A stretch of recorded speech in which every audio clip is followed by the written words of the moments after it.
This thing combines electro-industrial music with noise music, just a really heavy sound, a very dark, grimy, primal sound that really fits the album cover on this thing, Dog's Teeth. If you're willing to tolerate some of the heavy, harsh sounds and textures that make up a lot of this album, then you'll be in for something quite special. This thing starts off with the John Doe's Carnival track that really just starts off with a chilling music box kind of melody, kind of one of the things where you're just winding it up and it's just doo doo doo doo doo doo doo.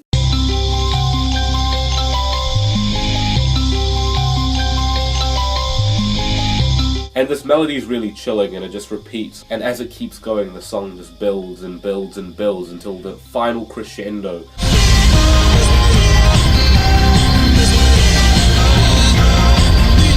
Then as soon as that track ends, the album just jumps straight into the 9-minute long powerhouse of a track, Rhesus Negative.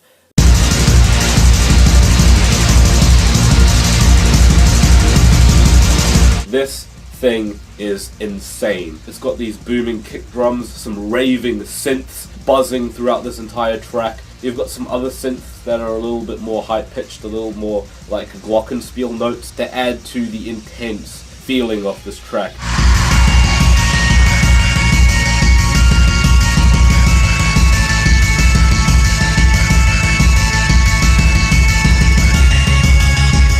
And as if things couldn't get gnarly enough, you've got the shredding black metal vocals that come in halfway through the track. Now that may sound like a turn-off for quite a lot of people, but trust me, it really does fit what this track is trying to portray. Now after Rhesus Negative, the album does seem to kind of cut down on the energy with a track like Please following straight after. This track is quite different because obviously the energy levels are so far down, and actually this is one of the more subtle tracks on the album.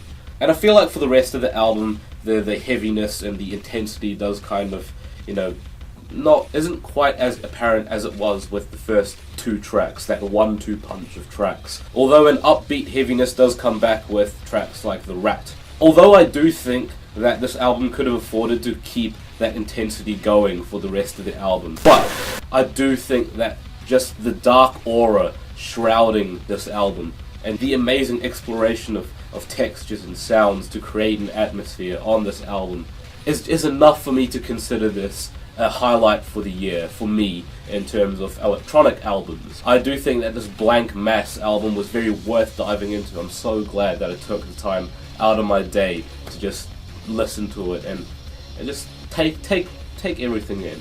Even if it may be quite challenging, even if it may be very loud and booming, by no means is it just completely illegible. I'm giving this album an 8 out of 10. I enjoyed it a lot, and I'll probably keep coming back to it just to experience the euphoria of that second track again. Yeah.